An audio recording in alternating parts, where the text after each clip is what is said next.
Salam teman-teman, saya tadi menonton YouTube-nya MD Waruhu, perdebatan Ustadz Piranda dengan pendeta Pentong. Sebenarnya bukan perdebatan, tapi membicarakan bahwa Yesus itu tidur susah dibangunkan, dan Yesus itu takut. Ya, kenapa kalau Tuhan takut susah dibangunkan dan lain-lain, itu kata Bapak Ustadz Piranda di YouTube video MD Waruhu yang ditonton oleh ribuan orang. Nah, saya menanggapinya, tapi kita lihat juga di kata MD Waruhu dibacakan tadi di Markus, ya, Markus 4 ya, Markus 4 ayat 35 sampai 41, ya, kita baca, ya.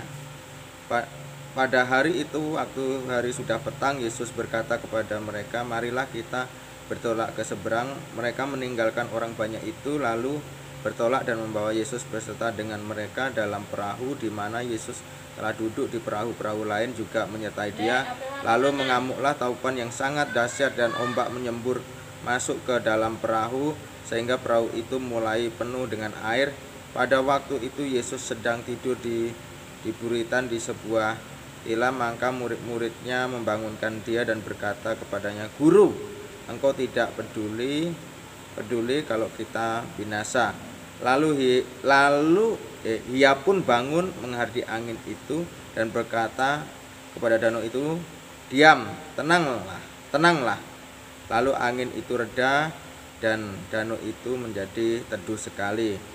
Lalu ia berkata kepada mereka, "Mengapa kamu begitu takut? Mengapa kamu tidak percaya?" Mereka menjadi sangat takut dan berkata seorang kepada yang lain, "Siapa gerangan orang ini sehingga angin dan danau pun taat kepadanya?" Wow, ini yang dibahas oleh Pak MD Waruhu tentang soal tidur, bahwa Yesus pun segera bangun. Waktu dibanguni murid-muridnya segera bangun dan menghadapi danau itu, dan danau itu tenang. Ya, inilah jawabannya dari Pak MD Waruhu, dan disambung bahwa Yesus itu Tuhan. Dari khotbahnya Pak Pentong, dia ambil dari Roma 9 ayat 5. Mereka adalah keturunan bapa-bapa leluhur yang menurunkan Mesias. Nah, ini garis bawahi, yang menurunkan Mesias, ya, yang menurunkan Mesias dalam keadaannya sebagai manusia, ya. Jadi menurunkan Mesias dalam keadaannya sebagai manusia yang ada di atas segala sesuatu. Ia adalah Allah. Tuh, ya, garis bawahi, ia adalah Allah.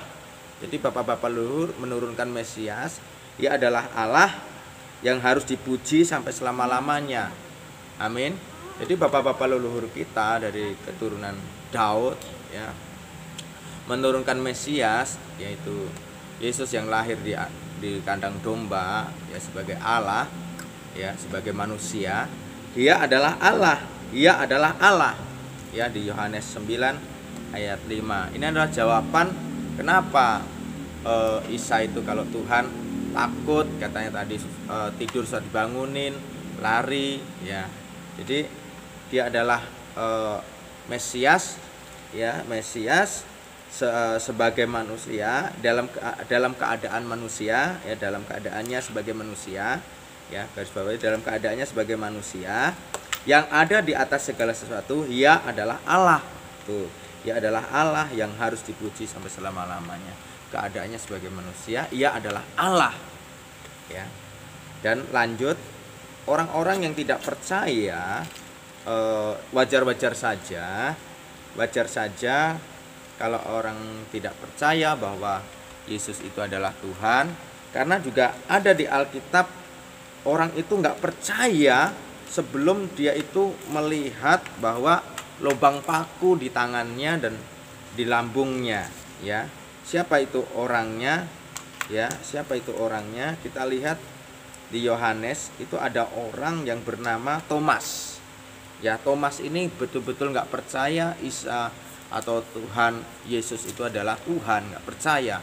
Dia harus melihat, tunjukkan lubang paku di tangannya, di lambungnya, ya. Saya bacakan di Yohanes 20 ayat 27. Yohanes 20 ayat 27 sampai 28 ya. Kita baik-baik. Kemudian dia berkata kepada Thomas, "Taruhlah jarimu di sini dan lihatlah tanganku. Ulurkanlah tanganmu dan cucukkanlah." Nah ini, cucukkanlah ke dalam lambungku. Tuh, suruh jarinya itu suruh nyucukkan di lambungnya Tuhan. Dan jangan engkau tidak percaya lagi. Ya. Dan jangan engkau tidak percaya lagi, melainkan percayalah, itu kata Tuhan. Jadi Thomas disuruh mencucukkan jarinya ke lambung Tuhan Yesus yang ditusuk itu, yang berlubang itu. Ya. Akhirnya apa? Thomas menjawab dia, "Ya Tuhanku, Allahku." Nah, ini. Lalu Thomas percaya, dia langsung menyebut, "Ya Tuhanku dan Allahku." Jadi teman-teman yang tidak percaya Yesus adalah Tuhan, ya memang wajar saja. Tapi ketika mereka nanti dipenuhi Roh Kudus, hati, jiwa, dan pikiran, atau mengalami pengalaman pribadi, mujizat pribadi, berjumpaan dengan Tuhan pribadi, mereka akan percaya. Jadi memang tidak mudah untuk percaya, tapi suatu saat ketika mereka berjumpa dengan Tuhan, dia akan percaya. Amin. Dan jadi inilah firman Tuhan yang di pembicaraan di YouTube MD Waruhu bersama tadi yang ditayangkan Ustadz Kiranda dengan Stepet Tong, ya. Itu saja. Saya Pendeta Kosantoso memberikan sedikit pencerahan. Saya setuju bahwa Tuhan kita Yesus Kristus adalah Tuhan, yang sudah dijawab, ya, bahwa Yesus tadi juga tidur, dibangunkan segera bangun. Juga di Roma 9 ayat 5 tadi juga dia adalah Mesias. Bapak-bapak luhur menurunkan Mesias, keberadaannya sebagai manusia, ia adalah Allah.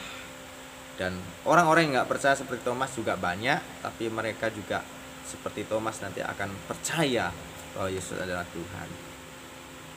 Terima kasih, Tuhan memberkati.